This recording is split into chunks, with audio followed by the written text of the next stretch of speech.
네, 안녕하세요. 육조단경 이제 본문으로 들어가도록 하겠습니다. 여러분 교재가 89쪽이죠? 네, 89쪽에. 제목은 남종, 돈교, 최상, 대승, 마반야, 바람일경 이렇게 돼 있어요. 그리고 그 옆에 이제 작으시고 보면 육조, 해능, 대사,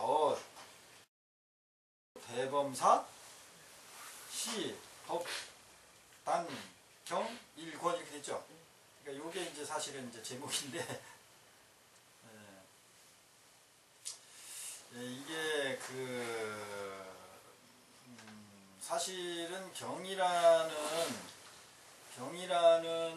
차원으로 보면은 분류하기에는 좀 애매하죠. 어록이죠. 어떻게 보면 어록. 항상 어록에 가까운 건데, 이제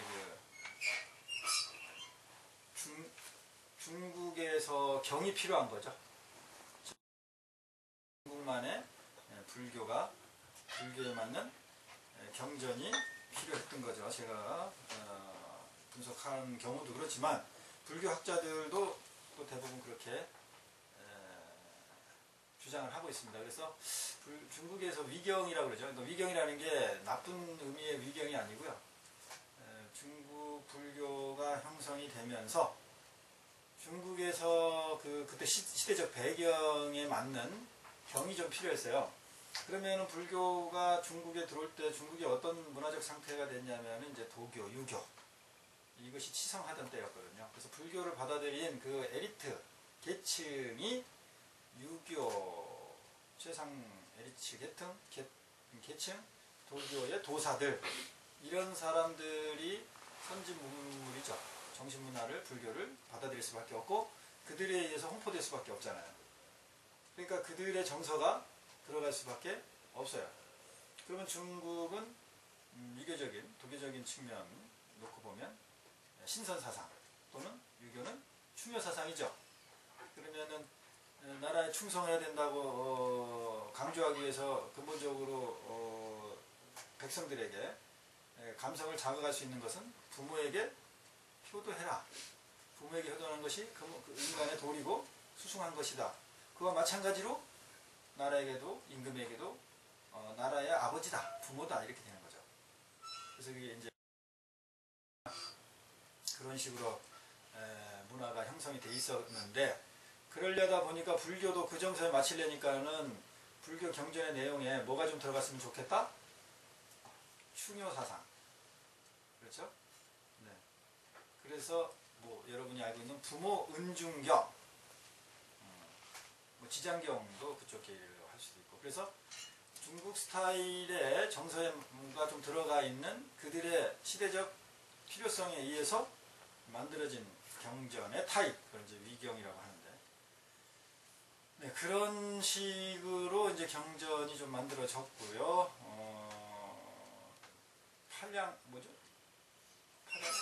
팔량경 뭐 이런 거 이런 부분들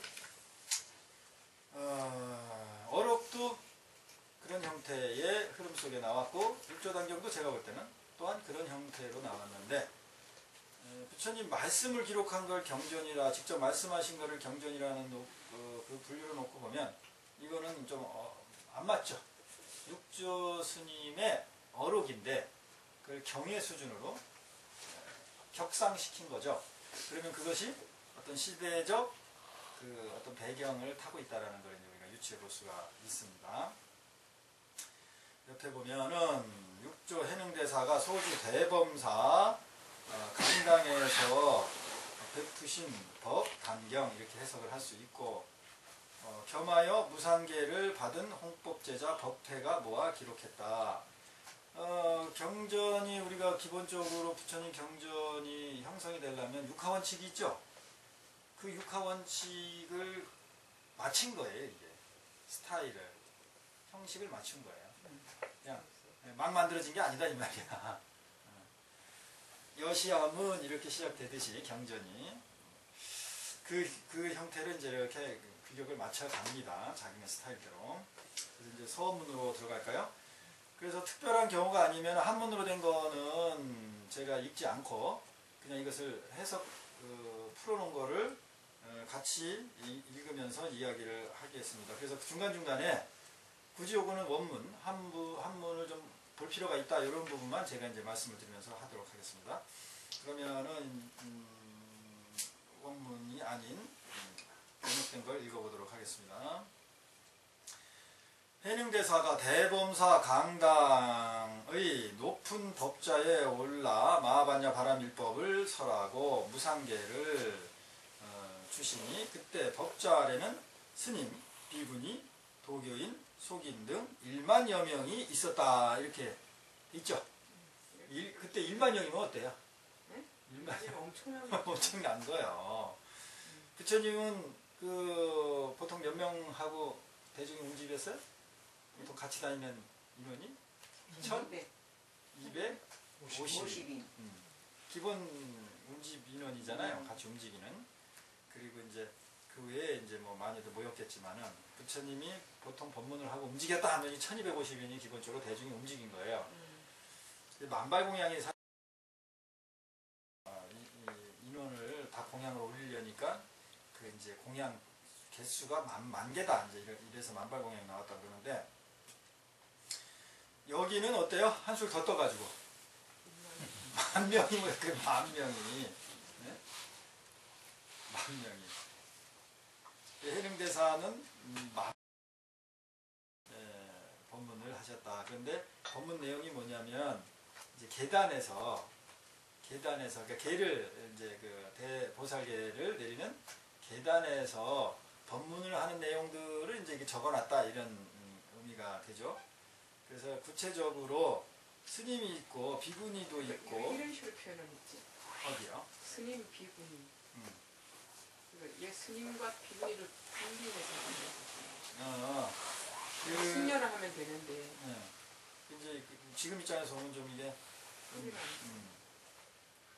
좀 불만이죠. 비구니를 근데 여기서도 스님 이렇게 하고 비구니 이렇게 놨잖아요. 그러면 이거 본문을 한번 보세요. 본문. 승리 도소.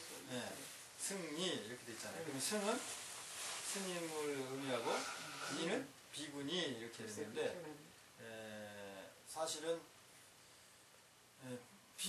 이자는 어미가 이제 남성 여성을 구분하는 산스크리터 그 인도말의 그 특성이죠.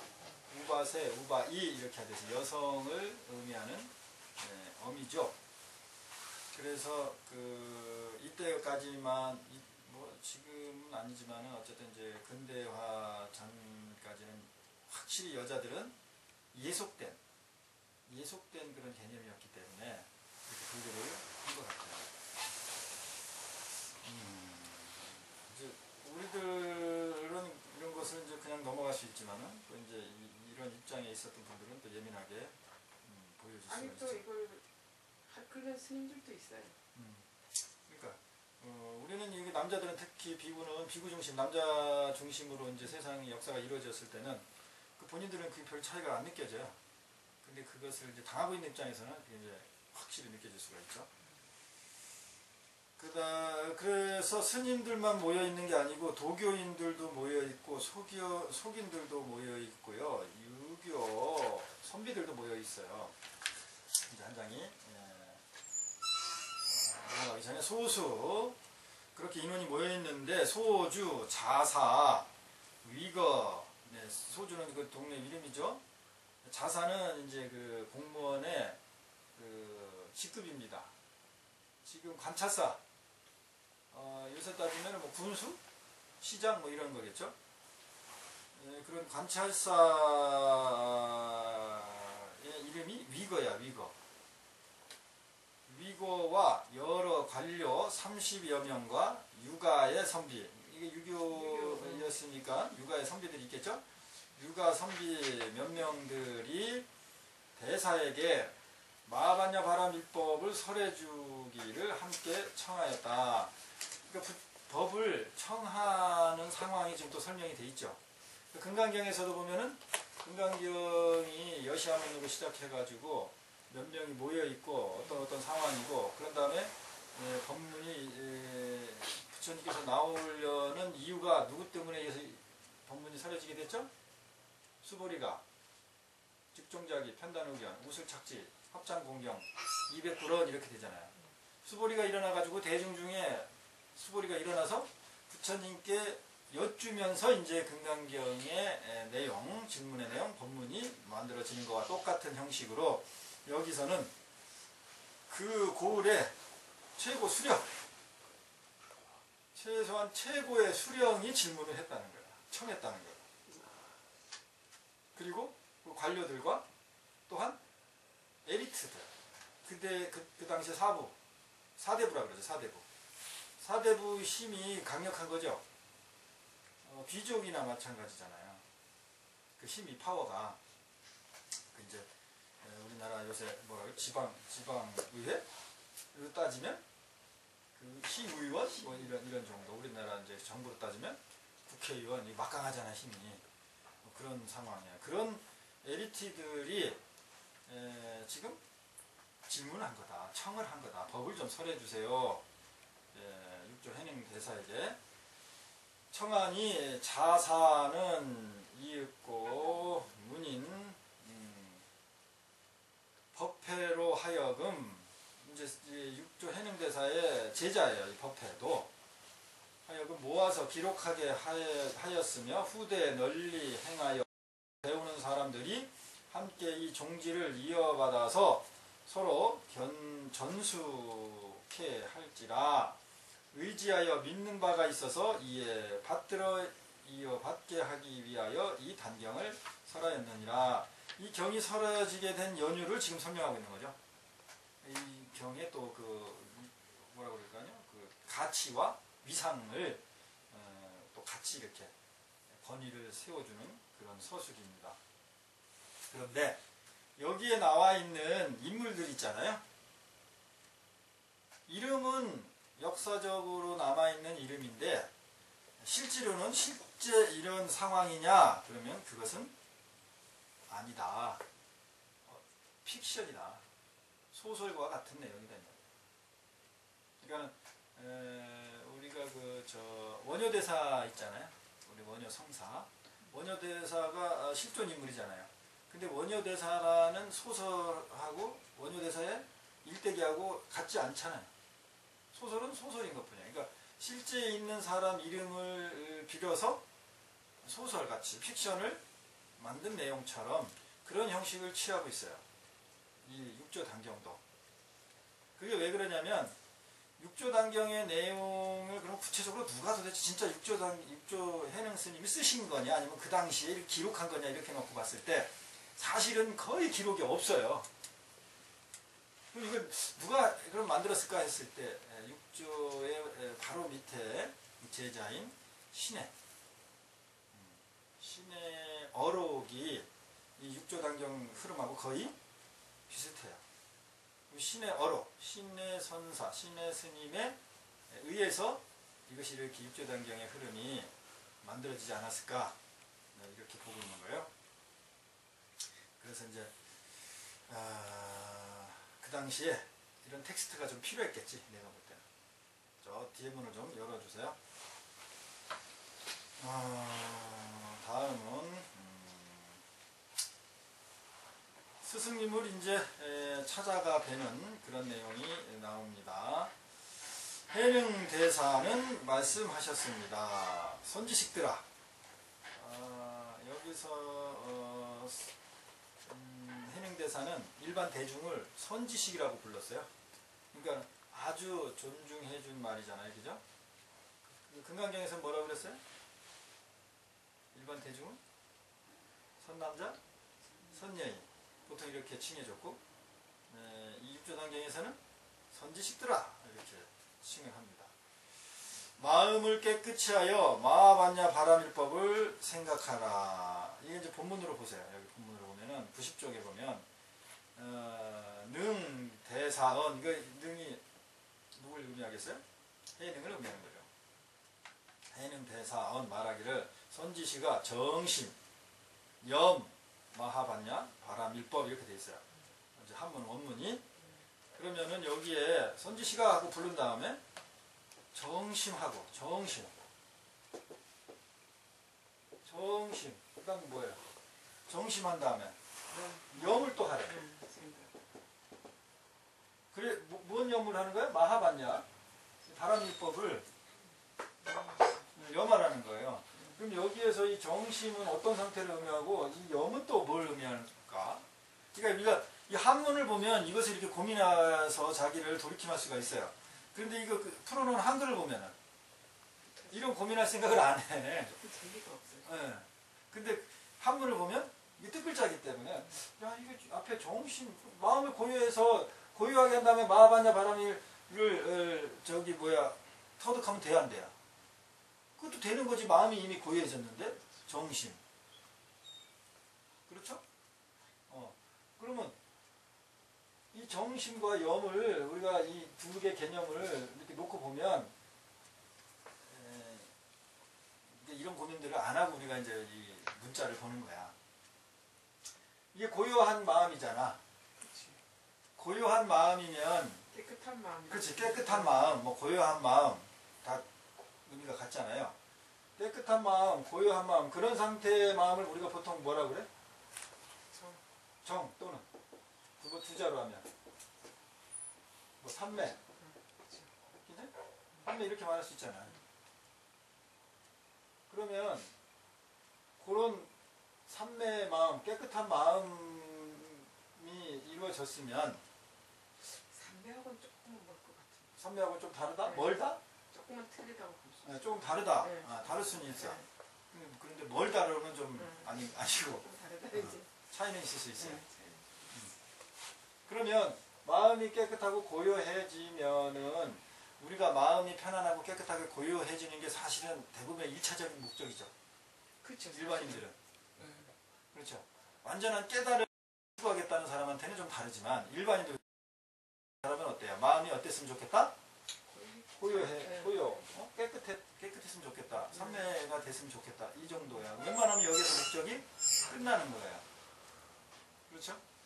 그런데 그 상태에서 마하반야 바라미를 생각하라는 거예요. 그러면 깨끗한 마음, 고요한 마음 상태에 있다가 무엇을 생각을 일으키면 그게 깨끗한 상태에서 어떻게 된 거예요? 어지러워진 거지. 근데 이제 그걸 이제 여기서 이렇게 표현을 했는데 사실 그런 뜻이 아닌 것 같아요. 어떤 뜻일까요? 그러니까 마음을 깨끗하게 하는 얘기가 일반적으로 여기서 한문을 본다면 깨끗하게 해서 염하라 이러니까 그 깨끗하게 하는 마음이 그러니까 좀 집중하라는 뜻으로도 집중해서 이제 그것을 잘 들으라는 뜻이겠지. 그래서 정심은 이제 보통 집중적이다, 네, 집중력이다. 네, 집중하라는 의미에서 하지 않았는가. 또 우리 젊은 현우 씨 어떻게 생각하십니까? 따라가기도 벅차서 우리 계속 연이 간신히 그냥 그러면은 이게 이제 처음에 정심하라 이렇게 했어요. 마음을 고요하게 하라고 했는데 또 염 생각해라 이렇게 했어. 그럼 우리가 심리적으로 어떻게 되죠? 마음가짐이 어떻게 돼? 깨끗하게 하려고 신경을 쓰게 되죠. 그렇지. 생각을 일으키는데 어떻게 하면서 생각을 일으킨다고? 깨끗하게 해야 되겠다는 그렇지. 생각을. 깨끗한 상태를 유지하면서 어떤 생각을 일으키잖아요. 그러니까 그렇게 되면 일으킨 생각에 집착 빠질 확률이 높아져. 높지. 빠지게 높지. 그렇게 빠지기가 높아? 아니 알아차리면은 그렇지 알아차리는 문제가 안 되지만 자, 내가 깨끗함을 유지하는 상태에서 생각을 일으키려고 지금 마음을 일으킬 거 아니야. 네. 그 상태가 유지되면 내가 일으킨 생각에 자꾸 붙들릴 확률이 높아 안 높아? 자꾸 붙들리게 되죠. 계속. 붙들리게 돼? 그렇게 해야 되겠다는 마음이 일어나니까. 어떻게? 깨끗하게 해야 되겠다는 마음. 아, 깨끗하게 해야겠다는 거기에 붙들린다고? 그렇지. 거기에 붙들리게 되는 내 거지. 질문은 그게 아니고 나는 그렇게 받아들여. 아니 그 질문이 아니고 일으킨 이 생각 자체에 일으킨 생각 자체에 붙들릴 확률이 높냐고 안 높냐고. 거기에는 좀 알아차리니까 붙들리질 않지.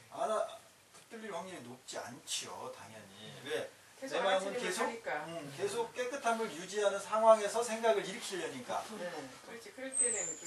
그러면- 질문을 잘해야 돼. 알았어.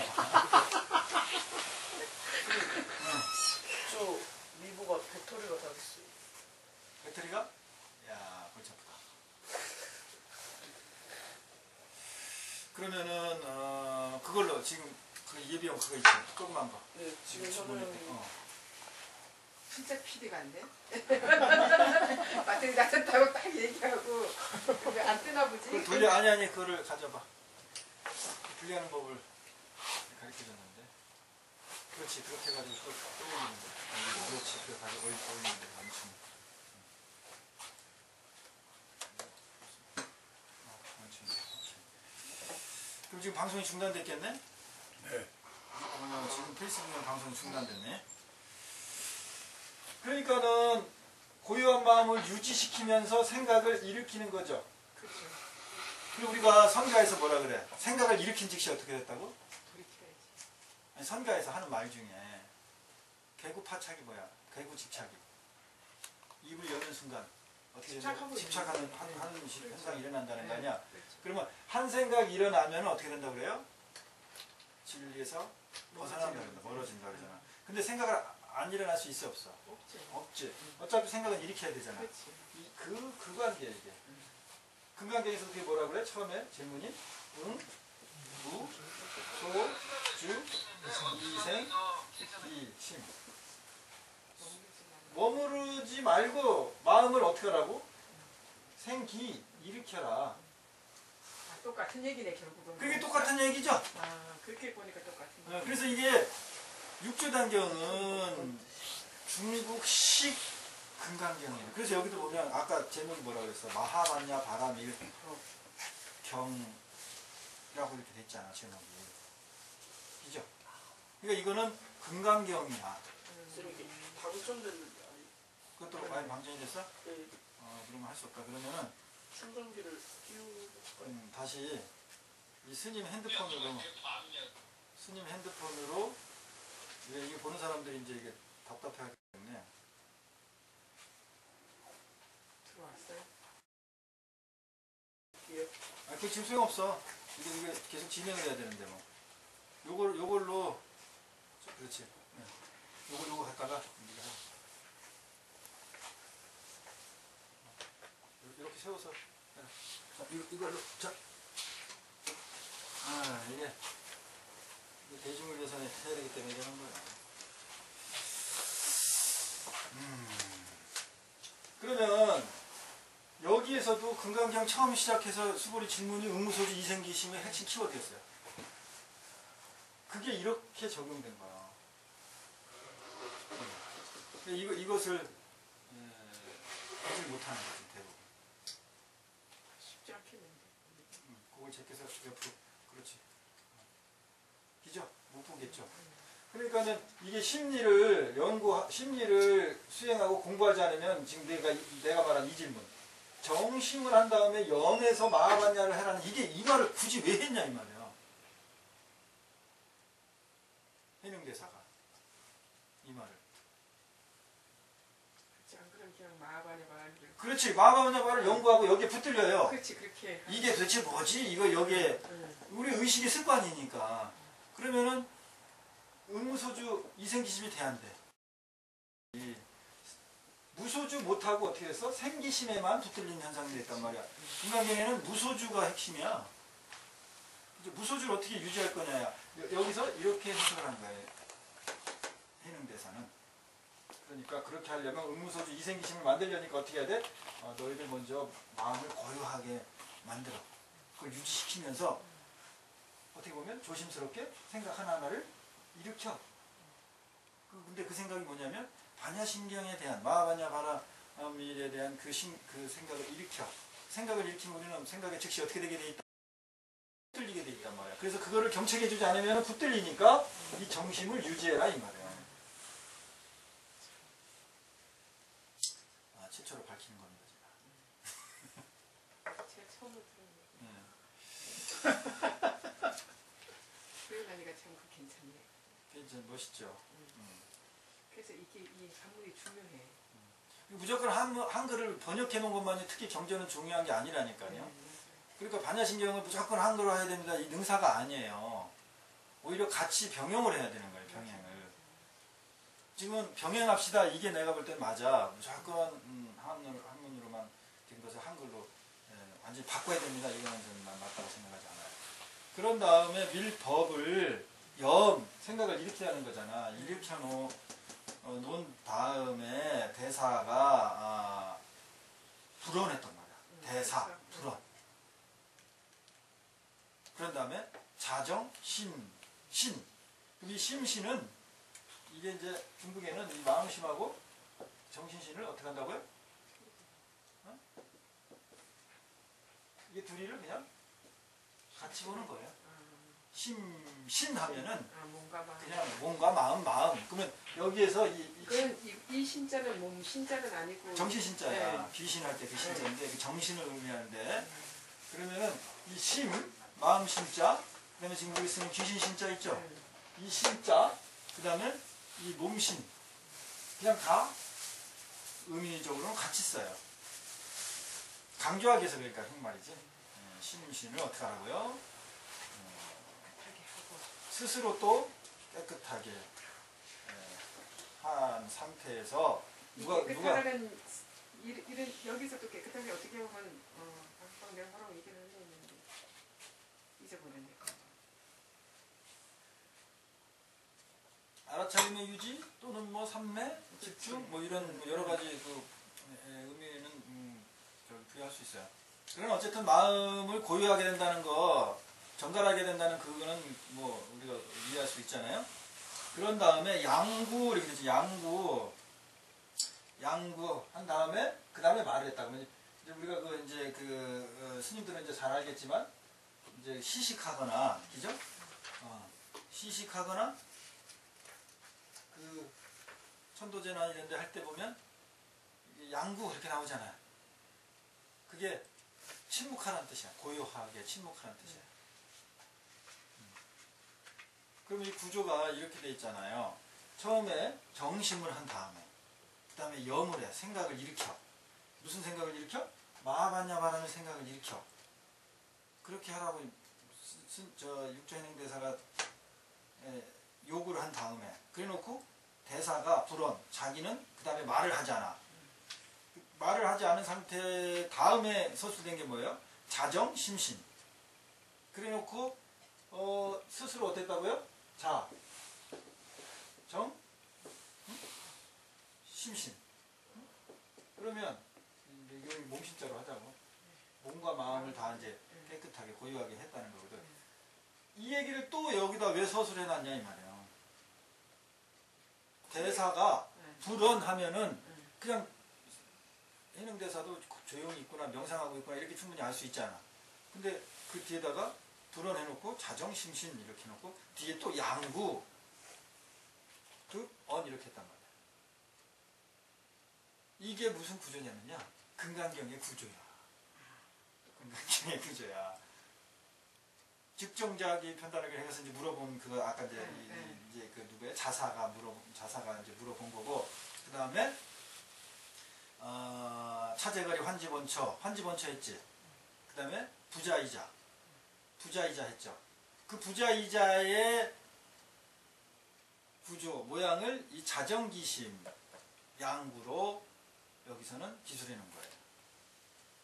그러면 구체적으로 자정기심은 제가 먼저 금강경 그 법문할 때 여러분 기억할지 모르지만 부처님이 구마라지 그 번역본에는 그냥 부자이자로 돼 있는데 산스크리트어 보면 더 있다고 그랬죠.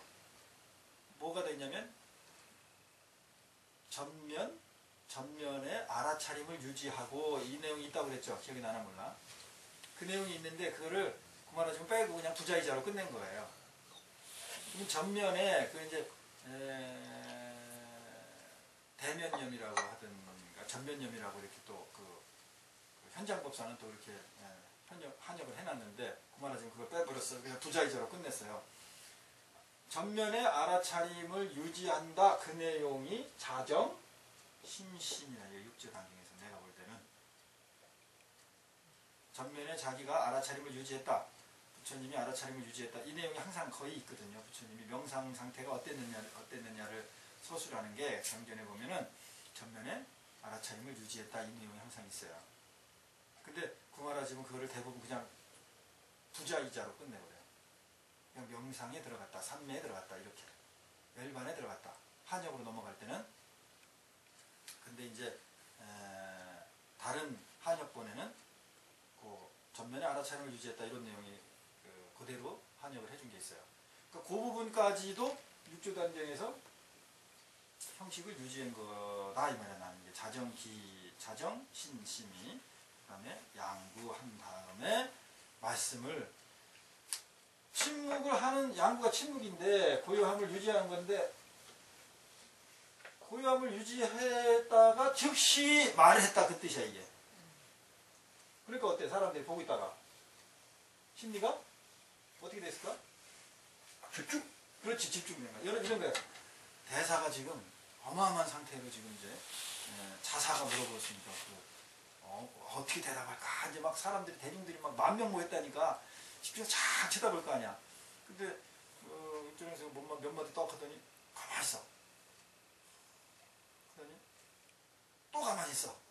그럼 어쨌든 얘가 갑자기 탁 말을 하는 거야. 그러면 대중들의 집중도가 어떻게 돼요? 아주 강력하게 집중도가 일어나죠. 그런 극적인 상황을 지금 묘사하고 있는 거예요. 입정 상태를 얘기하는 것 같은 여기서 자정신심도 입정 상태로 얘기하는 거죠. 근데 그게 이제 금강경의 산스크리트어본의 그 전면념, 대면념을 유지했다. 그것을 내가 볼 때는 이렇게 표현한 것 같아. 형식을 맞춰야 되니까. 이게 육조되는 게 경이어야 되니까. 해능대사 어록이 아닌 경이어야 되니까 어때요? 기존의 부처님의 경을 가지고 있는 구조를 어쨌든 다 맞춰야 되지. 이런 의미로 보면 약간 좀 궁색한. 그러니까 저는 이제 들으면서 우리가 입정하는 그것이 이런 데서 비롯되지 않았는가 이제 그런 것을 그렇죠. 알아. 법문하기 전에도 네, 우리가 일상적으로 하는 거. 그렇죠. 그런 전통이 이제 유지된 이렇게 거지. 유지된 게 그렇게 되지 않았는가 싶어요. 맞아요. 네.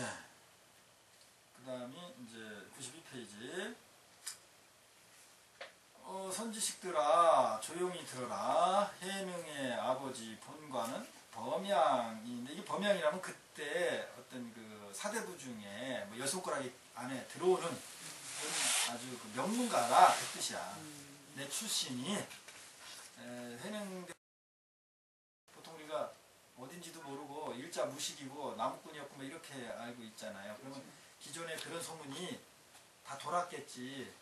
그런데 이런 공식적인 자리에서 계단 법문의 자리에서 나는 핏줄이 명문 양반 가고 뭐 이렇게 이제 자기 스스로를 밝히는 겁니다. 그런데 부처님은 이런 경우는 별로 없죠. 그렇죠. 이미 그때 어차피 왕자라는 걸 이미 다 알고 있어서 그런지 모르지만 이런 경우는 없는데 여기는 스스로가 자기를 광고하는 그런 형태가 있네요. 본관은 범양인인데 좌천이 되어가지고 영남의 신주 백성으로 옮겨 살았고 이제 뭐 중국이 뭐 이렇게 됐다면은 가운데가 이제 양자강이 흐르죠. 양자강이 흐르고 여기를 강북, 강남, 뭐 영북, 영남 뭐 이렇게 할지도 모르겠는데 하여튼 근데 이제 이 강북 위쪽에 여기가 이제 낙양 요 부분이 여기가 이제 중원이에요. 여기가 중원. 뭐 무슨 삼국유산에 삼국지나 있는데 보면 중원을 평정하고 어쩌고 그랬잖아요. 대곡창지면서 여기가 이제 가장 그 권력의 핵심이라고 할 수 있는 이제 요 낙양 요 근처 여기를 자기네 핵심으로 생각하고 이 바깥을 다 뭐라 그래? 변방, 오랑캐. 그래서 이 육조 해능 맨 끝에 이 광주 유배지. 예, 여기, 예, 귀암사이 이쪽 출신이에요. 그래서 명문가였는데 좌천이 됐다 이 말이에요. 좌천이. 그렇지. 그걸 꽂으면 훨씬 낫지. 아유, 역시 PD 좋아요. 소리가 좀 적다는 민원이 적당히 민원이 들었어요? 네. 아. 네. 네, 그러면 이제 소리가 좀 커졌겠죠? 그래서 좌천되어 영남 신주 백성으로 옮겨 살았고 해능은 어려서 일찍 아버지를 여의었고 늙은 어머니와 외로운 아들은 남해로 옮겨와서 가난해서 시달리며 장터에서 뗄나무를 팔았다. 자기 이제 그 지난 과거를 이제 이야기를 하는 거죠. 어떻게 해서 내가 이런 나무꾼 위치가 됐다, 뭐 이런. 그런데 어느 날 한 손님이 뗄나무를 이제 자기한테 샀다 이거예요. 근데 이게 그냥 뗄나무만 산 게 아니고 이제 나무꾼이 이제 지게에다가 나무를 싣고 와가지고 이제 이렇게 저잡해서 팔면은 요거 나무 좀 열량 산다 그러면은 요걸 달랑달랑 들고 이제 그 숙박업소죠. 거기 들어가서 불까지 떼줬나 봐. 그게 배달해줬나 보다. 배달을 해줬는지 불까지 떼줬는지 하여튼 배달해줬 거기까지 갖다 주고 하기가 양반이 들고 가봤어. 그렇지. 그러니까 이제 그 기숙 뭐라고 하숙집이 아니 뭐라 그러지? 여관. 객잔 여관까지 배달을 해주고 이제 가는 그런 상황이 된 거죠. 그래서 이제 해능을 데리고 관숙사 여관이에요. 이르러 손님은 나무를 가져갔고 해능은 값을 바꿔서 문을 나서려 하는데 문득 한 손님이 경을 읽었는데 이게 금강경인지는 몰랐겠지. 어쨌든 금강경을 읽는 거를 이제 들었다 이 얘기야.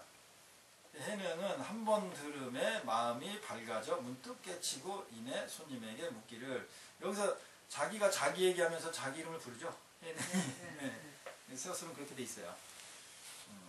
해능은 한 번 들음에 마음이 밝아져 문득 깨치고 이내 손님에게 묻기를 이렇게 됐어요. 이게 이제 원문을 여러분 또 보시면은 확인하면 되겠지만, 덕이본에는 여기 보통 무슨 내용을 들었다가 나와. 여러분이 많이 알고 있는 응무소주 이생기심, 응당이 머무른 바 없이 마음을 내라, 이 구절을 듣고 뭔가 문득 깨달은 바가 있다는 거예요. 그래서 제가 이게 입주단계 처음 문제 제기했잖아요. 그럴 수가 없다. 왜? 한문은 뜻글자야, 뜻글자. 그죠? 뜻글자인데 응무소생기심 이렇게 읽었어. 이렇게 들렸어. 그러니까 주현우씨 응무소주 이생기심 뜻이 뭐죠? 한문을 안 배운 사람은 뜻을 모르는 사람 이 말을 알아들어 못 알아들어? 못 알아들어. 외국어야, 외국어. 그런데 덕이본에 보면 응무소주 이생기심, 그러니까 그 자체가 뭔가 논리적으로 잘 안 맞죠? 그러니까 이런 부분들이 우리가 글을 접하면서 너무도 자기 생각에 붙들려서 실제 상황을 인지를 못한다는 걸 내가 지금 이야기를 하는 거예요. 상식적으로 그렇잖아. 지금 젊은 애 20대한테도 응무소주 이생기심이니까 이게 한문의 뜻을 모르니까 이게 무슨 말인지 몰라. 응당이 머무른 바 없이 마음을 내라, 이 뜻인데, 예를 들어서 이 말을 듣고 깨달았다면 그건 얘기가 되잖아요. 근데 뜻을 모르는 언어를, 소리를 듣고 무슨 깨달음이 있겠어요? 깨달음은 있는 건 아니야. 그러면 그냥 뭔가 마음이 동하는 바가 있다, 이러면 말이 맞겠지. 네. 그래서 이 도낭본에는 그냥 그런 구체적으로 금강경의 어떤 소조를 듣고 감동을 받거나 깨달음을 얻었다라는 것이 아니라 그냥 금강경을 들었다, 읽었다. 근데 뭔가 마음이 밝아졌다. 이 정도는 어느 정도 그럴 수 있겠다, 이렇게 이해가 되겠죠. 그래서 한번 우리가 혹시 거기서 해석하는 얘기까지 듣지 않았을까 그러면? 혹시 해석을? 나도 그 생각했어. 아, 그래요? 그러니까 그러지 그러지 않고는 이제 그 어떤 그런 게 있어요. 마음에 그렇지. 이렇게 감은 정감이 오지. 오잖아요. 감이 오잖아요. 아 너무 좋다. 음. 우리가 생각하듯이 아 저기 나를 두고 하는 얘기 같다고 이런 표현을 하게 되잖아요. 그렇지. 예. 왜 그러냐면은 이게 이제 보세요. 상황이 어떤 상황이었기 때문에 이 해능 대사가 예를 들면 깨달았겠어. 이게 마음이 밝아졌겠어. 깨달았겠어. 자기의 심정이 어떻기 때문에. 힘들잖아요 지금. 그렇지, 힘들단 말이야. 왜 힘들어? 무슨 생각에 지금 빠져 있어요? 해능은. 성장을 많이 받아서 돈을 많이 먹고 벌어야 사는 되지. 생각이. 먹고 사는 게 지금. 근데 누구나 다 지 주변이 가난한 사람 먹고 사는 그 일이었는데 자기가 왜 더 힘들어? 마음에 무슨 갈등이 있냐 이 말이야 내 말은 해능한테. 그런 것도 왜냐하면 부로 살다가. 그렇지 네. 바로 그거야. 내 출신은 양반 출신인데 그렇죠. 와가지고 맨 처음엔 지금 상황이 됐어. 그렇지. 그러면은 장작해야 되지 벌어야 되지. 그러면 그 마음 항상 무슨 마음이? 피해의식. 내가 이거 해야 되나 억울하다. 어? 이제 뭐 역적으로 몰렸거나 뭐 이렇겠지. 그게 아닌데 뭐 이게 또 뭐 어떻게 보면 아버지 탓이야. 부모를 잘못 만났어. 뭐 어쨌든 여러 가지 상황에 갈등하고 힘들어하는 그런 마음의 갈등이 있었겠죠. 그러면 뭐예요? 마음이 뭐에? 항상 허하지. 뭐 허하고 붙들려 있었잖아. 그치, 그런데 의무소주 이생기심이라는 건 뭐예요? 그 뜻이 그것이 네. 마음에 붙들리지 말라는 뜻이잖아. 네, 그치. 그게 그 뜻으로 딱 만약에 이해가 됐다면 아 내가 마음의 이 허상인 마음에 붙들려서 내가 이렇게 괴롭게 지금 살고 있구나. 이걸 돌이켰다면 그게 깨달음이 있겠어요 없겠어요? 근데 이제 그런 있지. 생각도 들어요. 저 같은 경우도 이제 출가하기 전에 산속에서 이야기해줬다 정사는 나를 보고 말없이 살라고 물같이 말같이 살다 가라. 뭐 내가 그런 거 배운 적은 없잖아요. 그 뜻은 알지 사실은. 그 뜻은 알지. 그걸 한번을 해봐. 모르지. 영어로 한국어랑 해봐라. 모른다는 그렇지. 얘기예요. 그런데 이제 그 뜻만 듣고도 내가 정말 이렇다면 이제 환희심이 났잖아요. 그래서 이 해명대사도 이제 여기 글로는 간단하게 그렇게 그렇지, 표현을 간단히 했지만 말해. 어쨌든 이 동네에 살다 좋은 데서 살 때 나름대로 들은 것이 있지 않았는가. 그렇지. 그래서 그 말이 들었던 게 자기한테 가슴에. 다 할 수도 있겠다. 그러면은 우리가 여기서 유치해본 만약에 덕이본을 놓고 유치해본다면 의무소지 이생기심을 알아들었다는 거야. 그렇지, 그러면은 양반가기 때문에 어렸을 때 배운 게 한문을 있다는 얘기지. 어느 정도 네. 알고 있었다. 네. 이렇게 또 우리가 추측할 수 있죠. 그렇죠. 그러면 근데 이건 무식하다고 나오잖아요. 근데 무식하다고 나오잖아. 해명대사는 무식하다고. 진짜 무식이라고 무식하다고 평하지 않았을까. 그렇지. 원래는 그렇지가 않은데 그런 표현을 안 하고 살았으니까. 그런데 천민 동네와 살다 보니까 그 사람이 그럴 것이라고 판단을 해버린 게 아닌가. 그렇죠. 근데 해능 대사님 그 법문에도 본인이 자기가 나 스스로는 글자를 모르고 무식하다고 그렇지. 거기 나와 있어요. 이렇게 말씀하세요. 그건 또 수행적으로 볼 때 아는 바가 없다라고도 얘기할 수 있을 것 같아요. 그렇지. 수행적. 그러니까는 이제 뭐냐면 이 이제 그 도노돈수에 대한 이제 문제가 도노 점수지. 도노 돈수 점수 이렇게 된단 말이야. 이제 논쟁이 일어나는 건데 이게 이제 남종선은 뭐예요? 도노를 주장하는 거야. 어쨌든 도노를. 그리고 기존에는 북종선은 점호. 이 점호라는 거는 점점 깨닫는다 이런 의미만 있는 게 아니고 그 의미도 있지만 단계적으로 깨닫는다. 깨달으려면 순서가 있다 이런 뜻도 있어요. 우리는 보통 이거 점점 깨닫는다 이렇게만 생각하는데 계층 단계적으로 깨닫는다 이런 뜻도 있어요. 그러면 이게 깨달음이라는 것은 단박에 오는 거야. 이 말은 이 주장을 하는 거는 상대적으로 지금 상황이 무슨 짓거리들을 하고 있다는 거야. 그러니까 거기서 얘기하는 지금 도노를 얘기하는 거잖아. 그러니까 지금 누군가 주장을 하는데 스님 일조해능이 주장하기를 깨달음이라는 거는 단박에 오는 거야 이렇게 정책하거나 지적을 하는 것은 어떤 상황이기 때문에 그런 말을 해. 단계적인 깨달음을 많이 그렇지. 나 깨달을 거야. 언젠간 깨닫겠지. 요만큼 하면 하다 보면 깨닫겠지. 언젠간 깨닫게 되겠지. 그러고 있으면 뭐라 그래? 야 이놈아. 정신 차려. 깨달음이라는 거는 단박에 일어나는 거야. 이거는 깨달음의 특성을 얘기한 거예요. 그 사람을 정책하려고 하는 거예요. 그 사람을 경책하게 하는 거예요. 그런데 자꾸 이거를 깨달음의 특성으로 논을 해요. 인식론적 입장으로 가야 되는데 존재론적. 그러니까 이게 엉뚱한 데로 가는 거예요. 그 상황이 어땠냐면은 그냥 저 인도에서 불교가 왔는데 거기 가서 앉아있고 이제 인도 당시에는 어때요? 스님들 자체가 생활이 절박했습니까? 풍요로웠습니까? 절박했어요. 근데 이게 중국으로 오면서는 절박했을까요? 풍요로웠을까요?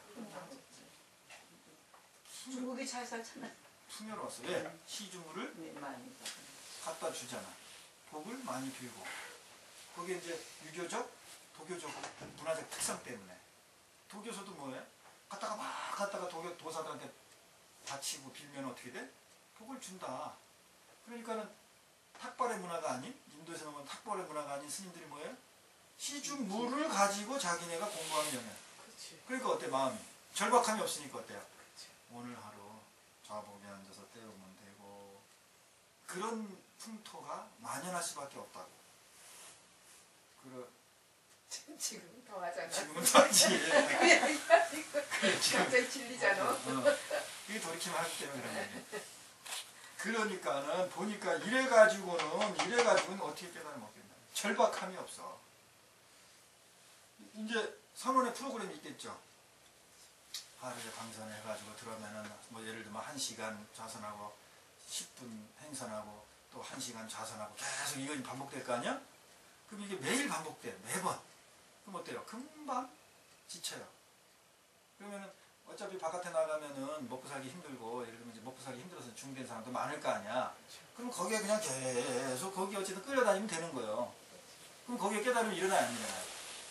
거의 안 일어나요. 이런 흐름으로 붙들려서 이게 몇백 년 이렇게 깨달음의 문화가 형성되니까 어때요? 그거 경책하는 거예요. 정신 똑바로 차려. 너 그런 마음 가지고 언제 깨달을래? 이 얘기예요. 이 도노가 나온 게 내가 볼 때는 깨달음은 이렇게 온다. 이런 깨달음의 특성을 주장한 게 아니라 그 시대 그 상황에 아주 금강경과 같은 강력한 경책의 법문이었다.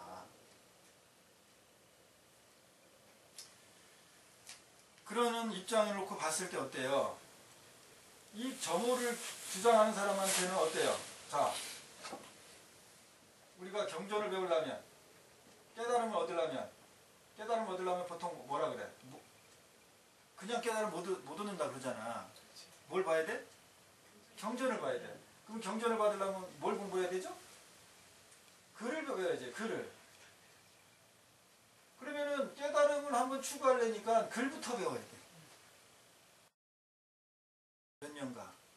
그 다음에 이 글만 배워서 돼요? 한번 새기느라고 몇 년가. 그 다음에 뭐 또 참선돼야 돼? 참선하느라고 몇 년가. 이러다 보니까 내가 원래 뭐하고 해야 했던 걸 잊어버려? 깨달으고자 했던 했던 거를 다 잊어버리고 이 상황에 다 아주 질려 자빠지는 거죠. 여기에 빠져버리는 거죠. 그러다 보면 어때요? 이 상황상에서 나 뭐 깨달았어? 아니 뭐 공부했어? 나 뭐 외웠어? 나 이런 거 해석할 줄 알아. 지네들끼리 맨 이런 논쟁만 하겠죠. 잘난 체만 하고. 거기에 깨달음이 있어요? 없어요? 없어. 그게 무슨 깨달음이야. 깨달음의 마음은 다 이제 사라졌어. 보리심 마음은.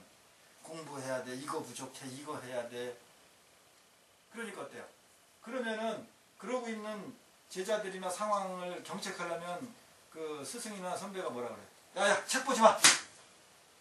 몰라도 돼. 이 말 해야 해요? 하죠. 당연히 하지. 그건 책이 의미가 없고 보지 말란 얘기야 진짜? 아니야. 너희들 지금 본질을 놓치고 있어. 그 얘기예요. 성철 스님이 책 보지 마. 책 갖다가 다 부살라버리고 없앤 거야. 그 책에 의미가 없어서 그런 거예요? 아니야. 거기에만 붙들려 있기 때문에 그런 거예요. 지금 스님은 본문을 보는 거예요. 지금 거기 반응을 보고 있는 거예요. 지금 뭐하고 있는 거예요 지금. 그래 이런 중국 불교의 흐름에서 초기 불교, 이제 인도 당시에 뭐 소승불교라 하는 그런 흐름에서 그 소승불교 아비담마에 붙들려 있고 그 진정한 법을 놓쳐버린 그런 상황에서 경책하기 위해서 대승불교의 흐름이 일어났듯이 여기서도 이런 점수의 이제 아주 매너리즘에 빠진 거죠. 그런 상황의 경책 새로운 돌파구로서 돈호, 돈수의 상황이 대두된 거다. 이제 이 역사적 흐름으로, 이제 인문학적 흐름으로도 이렇게 우리가 나는 그렇게 이제 보고 있는 거예요. 그래서 이거 자체를 깨달음의 형태, 방법이라고 보면 안 된다 이거예요. 그렇지. 그건 나도 그렇게 생각해요. 이거 시대적인, 정신적인, 문화적인 흐름에서 오는 경책의 말이다. 이러려니까 어때요? 아무것도 몰라도 어떻게 할 수 있다? 깨달았습니다. 나와 같이 될 수 있다 이거야. 나 해능 6조, 나 일자 무식이야. 나무꾼이었어. 그런데 너희들 10,000명씩 나한테 와서 지금 배우잖아. 이렇게 상대적으로 말할 수 있어요, 없어요? 있어요. 그런 의미로 거기에 나는 일자 무식이니 그렇지, 맞아. 네. 진짜 네가, 무식이 아니라니까. 법화경을 읽어주면 네. 내가 그걸 듣고 그거에 대해서 법문을 하겠다. 이렇게 말할 수는 정황상이 있겠죠? 네. 진 착하지. 그대로 받아들이는 네. 거지. 진짜 글을 모를 수도 있고 아는데 이게 이제 방편살이죠. 이게 지혜가 있기 때문에. 왜냐하면 내가 조금이라도 아는 척을 하고 이러면은 대중들은 어때요? 커봐. 뭘 알아야지. 아니까 저렇게 된 거야. 그러면은 무엇을 정보를 취합하고 공부하겠다, 배우겠다라는 이쪽으로 의식이 다 가고 본질인 깨달음의 쪽으로는 의식이 가지를 그런 가지. 않는 거예요. 그런 뜻에서 한 것 같아. 예. 그러면 여기에서 만약에 육조 해능 대사가 글을 알면서도 글을 모른다고 한 것은 우리가 거짓이다, 나쁘다라고 말할 수가 없죠. 없는 거예요. 그, 아는 바가 없다 할 수 있는 거지. 아니 근데 그때 저 처음에 저 절에 들어가가지고 저 오조가 이제 오조 스님께서 이제 그 문제를 냈을 때 그걸 못 읽으니까 저게 뭐요? 저거 좀 읽어주시오 나한테. 그렇게 물어보고 읽어주니까 그러면 내가 답을 할 테니 좀 써주시오. 이렇게 했단 말이에요. 그것도 거짓이었을까? 아니 거짓이다, 진실이다 이렇게 따지면 안 되죠. 그렇지. 소설을 놓고 응. 이게 거짓입니까? 그 진실입니까? 이렇게 얘기하면은 안 되는 거와 마찬가지로 지금 이것은 이게 다 방편 아니에요. 이게 그치. 깨달음을 얻고자 하는 맞아. 방편이고 깨달은 사람이 이것을 내가 이제 존재하지 않으니까 후학들에게 이것을 통해서 나를 대리해서 법을 보게 하려면 어떤 방편을 써야 될 거 아니에요. 그죠? 그런 측면에서 편집이 될 수 있는 거예요. 그러면은 정말 해능 대사는 일자 무식이었구나. 그거를 사람들에게 가능성을 제시하고 그러려면 그런 내용이 들어가야지. 그렇게 서술을 해야지. 그렇죠? 그렇지 않고 알고 있는데 모른 척 해야지. 이런 식으로 써나가면 우리 영악한 우리 후학들은 어떻게 한다? 간사하다. 깨달은 쪽으로 자꾸 마음을 내려고 하지 않고 그렇지. 배우는 맞아. 정보 쪽으로만 자꾸 의식이 가요. 그래서 무슨 뜻이 이제. 네. 그래서 이 해능 대사는 뭘 배워야지만 할 수 있고 뭘 알아야만 면장질하고 이렇게만 붙들려 있지 말아라. 왜냐하면 그 당시에는 그렇게만 붙들려 있었으니까.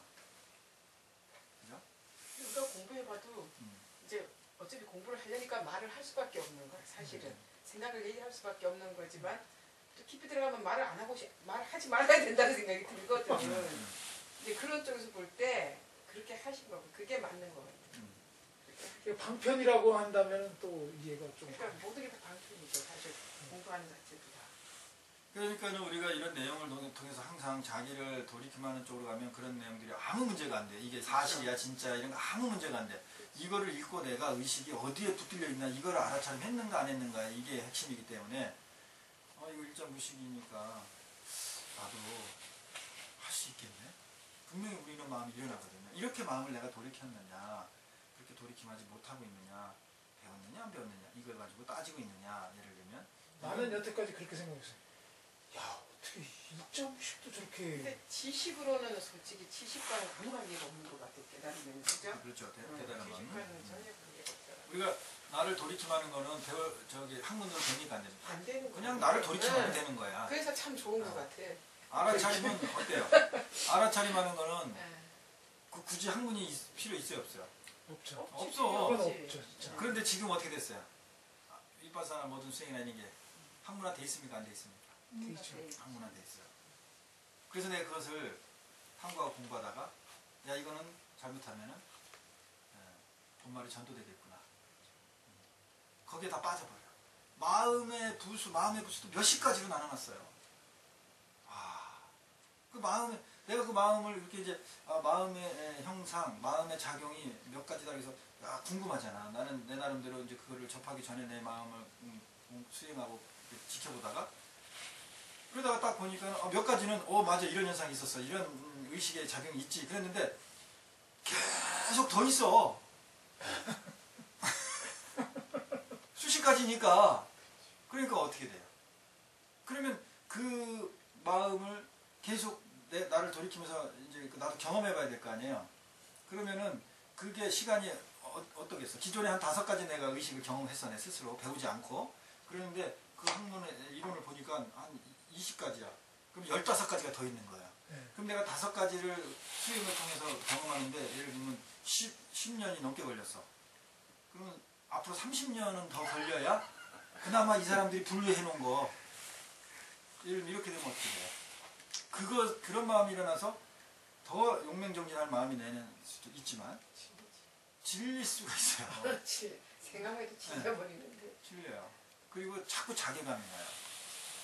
이 마음의 경지라든가 이 의식의 경지는요 생각보다 쉽지 않거든요. 이게 내가 깨닫고 경험한 게 이거 맞나? 그럼 이게 궁금하기도 한데 이걸 또 누구한테 점검을 받아? 그렇죠. 그래서 오히려 우리가 세분화된 학문에 빠지기 전에 본질을 경험하는 게 더 핵심이겠구나. 그렇게 나 스스로도 결정을 하고 그래서 이론은 모르더라도 우리는 알아차림을 할 수 있어요.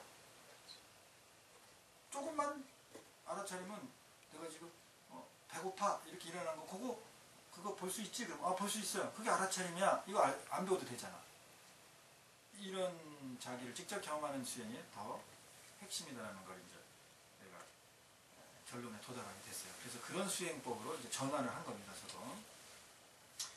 그 다음 진도를 하면 요 진도까지 나가야 되니까 나는 오늘 쭉에 개송까지 나갈 줄 알았는데 진도 나가는 게 중요한 게 아니고 해능을 한 번 들으면 문득 깨치고 이내 손님에게 묻습니다. 어느 곳에서 오셨길래 이 경전을 가지고 읽습니까? 하였습니다. 손님이 대답하기를 나는 기주, 황매현, 동빙, 무산에서 오조 홍인 화상을 예배하였는데 지금 그곳에서는 문인이 1000여 명이 넘습니다. 나는 그곳에서 오조대사가 승려와 속인들에게 다만 금강경 한 권만 지니고 읽으면 바로 부처를 이루게 된다고 권하는 것을 들었습니다. 그러니까 모르는 게 아니네. 그 말을 들은 해능은 숙세에 어변이 있어서 곧 어머니를 하직하고 황매의 빅모산이라고 해요. 빅모산으로 가서 오조 홍인화상을 예배하였다. 오늘 진도가 여기까지 나가는데 그래서 이제 어떻게 해서 오조 홍인대사를 만나게 되느냐는 연유가 요게 딱 서술이 된 거죠. 그래서 요거는 또 후대의 덕이본이나 이런 쪽으로 가면은 또 다른 얘기가 또 있어요. 뭐로 그러냐면 홀로 홀어머니를 그냥 놔두고 출가한 게 아니라 홀로 있는 어머니를 잘 모시고 또는 잘 모실 수 있도록 누구한테 이렇게 경비를 좀 대주고 이런 식의 조처를 취하고 출가를 했다 이렇게 나와요. 왜 그런 얘기가 또 나올까요? 어머니를 버리고 가면 불효자거든요. 그렇지. 우리 자체도 뭐 어때? 이거 딱 그 홀어머니를 자기가 나무 팔아가지고 모시겠는데 뭔가 발심을 일으켜가지고 출가를 뚝 한다 그러면 벌써 우리가 어때? 아유 엄마 어떡해? 그 홀어머니 어떻게? 우리 이정서가 있거든. 그러면 우리가 보통 호로 자식이라고 그래요. 불효자라고 그래요. 애비 없는 자식, 호로 자식. 그래서 그 부분도 어느 정도 중국 정서에는 달랠 필요가 있어. 달랠 필요가. 그래서 그런 내용들이 나중에 들어갈 수밖에 없게 되는 거죠. 부처님은 경우가 달라요. 고타마 시타르트는. 그죠? 왕자 신분이었고 부유한 환경이었고 모든 것이 갖춰졌기 때문에 그나마 내가 출가를 한다고 해도 부양의 문제 이런 것은 거의 없었어요. 근데 이건 부양의 문제하고 직결되잖아. 그 부분도 뒤에 있는 내용들에서는 어머니에 대한 부분도 잘 좀 어떻게 단도리를 했다. 그리고 나서 출가를 했다. 이런 내용으로 진행되고 있습니다. 오늘은 이 진도까지 진도를 나가기로 하겠습니다. 다음에는 이제 그 계속 내용이 나오겠네요.